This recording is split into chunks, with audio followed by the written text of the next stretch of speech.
না না দেখেন, থাক থাক থাক, ব্যথা লেগেছে মাম্মার, ব্যথা লেগেছে, ওরে বাবারে। ষাট শোনা, বসো। গতকাল আমার একটা ছোট্ট অ্যাক্সিডেন্ট হয়ে গিয়েছিল স্কুটিতে। বিকেলবেলা এরকম মেয়েকে নিয়ে টিউশনে যাচ্ছিলাম, তো ব্রেক ফেল করে গেছিলো আর অ্যাক্সিলেটারটা প্রবলেম করছিল। তো স্পিডটা বেড়ে যাওয়াতে গিয়ে সোজা একদম একটা ওয়ালে গিয়ে গাড়িটা ধাক্কা লাগে। তাতে তো চোট পাই আমরা দুজনেই, মেয়েরও খুব লেগেছে, আমারও তো পায়ে বুঝতেই পারছেন এই যে কেটে গেছে। এটা অনেকটা শুকিয়ে গেছে, কালকে অনেকবার বিকেল থেকে আজ সকাল পর্যন্ত কন্টিনিউয়াস বরফ দিয়েই গেছি, যন্ত্রণায় শুতেই পারিনি, ঘুম আসছে না। একটা জিনিস বলবো, কোকো তো ভীষণ দুষ্টু বাচ্চা, আমাদের ভীষণ চঞ্চল।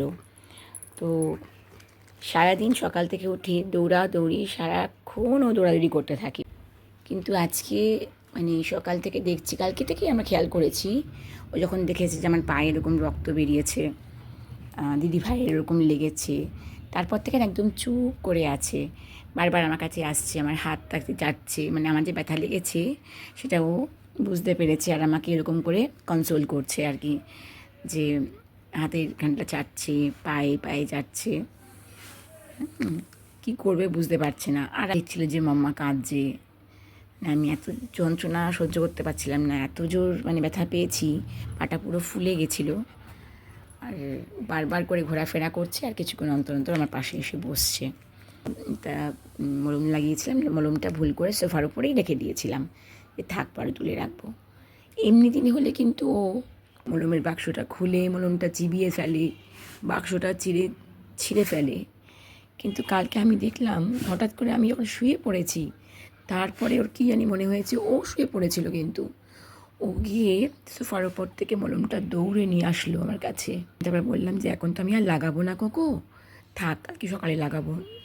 কিন্তু ওনা কেমন একটা মুখ করে আমার উপরে বসে পড়লো, পায়ের উপরে আস্তে করে। তারপর আমি ওষুধটা নিয়ে খুলে লাগালাম, লাগিয়ে দেখলাম ওর একটা বেশ কি সুন্দর মুখে একটা হাসি দিল। ওরে বাবা রে, আর কিছু হয়নি, কিছু হয়নি, ঠিক হয়ে যাবে। দেখেছেন অবস্থা? সকাল থেকে উঠে দেখছি আমার হাজব্যান্ডই আজকে সব কাজ করেছে আর কি, সকালে মেয়েকে স্কুলে পাঠানো, টিফিন করে তৈরি করে দেওয়া। আমার হাঁটতে একটু কষ্টই হচ্ছে, কিন্তু কোকো কিন্তু আমার সাথ একদম ছাড়েনি, মানে ও কালকে রাতের থেকে সারাটা দিন আমার সাথে ছিল।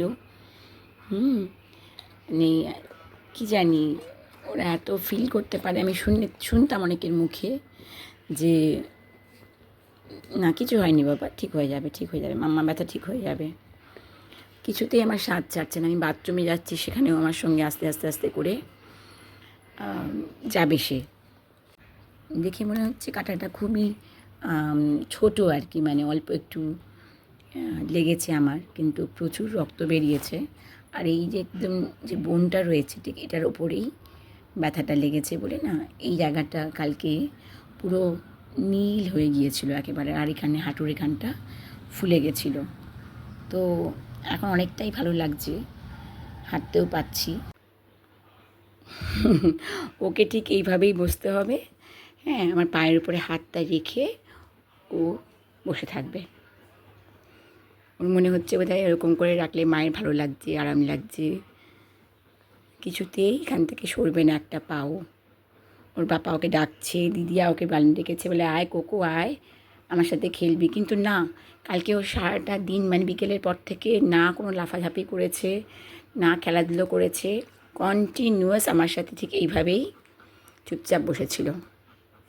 তো শোনা আমার, তাতে বাবু আমার, মাম্মার কষ্ট হয়েছে। তো মাম্মার কেন, পাপা আর দিদি আর যার যখন যেরকম কষ্ট হয় ও ঠিক এইভাবেই আদর করে দেয়, এইভাবেই ভালোবাসে। ওরা তো কথা বলতে পারে না, ওরা এইভাবেই ওদের ভালোবাসাটাকে জাহির করে। ষাট শোনা, না বাবা ওখানে মুখ দেয় না, ওখানে মুখ দেয় না, ওখানে মুখ দিতে হয় না বাবা, না না না না না, করে না কোকো, করে না বাবা। মাম্মা ঠিক হয়ে যাবে, কিচ্ছু হবে না, মাম্মা ঠিক হয়ে যাবে, থাক থাক তুমি চুপ করে বসো, আমি শেকটা দিই। এটাতে হাত দেয় না, হ্যাঁ থাক তুমি হাত দিও না, ব্যথা লাগবে বাবা। গুড বয় শোনা বাবা আমার।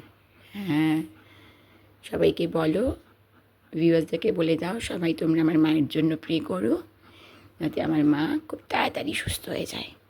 আবার সারাদিন যেমন দৌড়ায়, কাজ করে, আমাকে নিয়ে হাঁটতে যায়, সব যেন মাম্মা করতে পারে। আহারে ঘুম পাচ্ছে, কালকে রাত্রিবেলা আসলে আমি ঘুমাতে পারিনি তো ভালো করে, খুব কষ্ট পেয়েছি ব্যথায়। ও না ঠায় আমার, যাও বাবা ওখানে গিয়ে শুয়ে পড়ো, বসো। ও না ঠায় আমার পাশে চুপচাপ শুয়েছিলাম, যতবারই এদিক ওদিক করছি ও ঠিক তাই নড়ে চড়ে বসছে আর কি। আর দেখছে বাথরুমে গেছি, সেখানেও আমার সাথে গেছে। বসো বাবা, বসো, যাও বাবা, যাও গিয়ে একটু শুয়ে পড়ো, যাও একটু ঘুমিয়ে পড়ো, যাও কোকো, যাও লক্ষ্মী সোনা, যাও। এখানে বসে থাকতে হবে না বাবা, যাও গিয়ে একটু শুয়ে থাকো। ঘুম পাড়িয়েছি, এবার ঘুমিয়ে নাও বাবা, লক্ষ্মী সোনা, ঘুমিয়ে নাও, ঘুমিয়ে পড়ো বাবা। বাবা সারা রাত ভালো করে ঘুম হয়নি, এবার একটু ঘুমিয়ে নাও লক্ষ্মী সোনা, ভালো ছেলে, একটু গুড বয় হয় কোকো, একটু ঘুমিয়ে নাও। ঘুনি করো, ঘুনি করো, চোখ বন্ধ করো, ঘুমিয়ে নাও বাবা, ঘুমিয়ে নাও, ঘুমিয়ে নাও।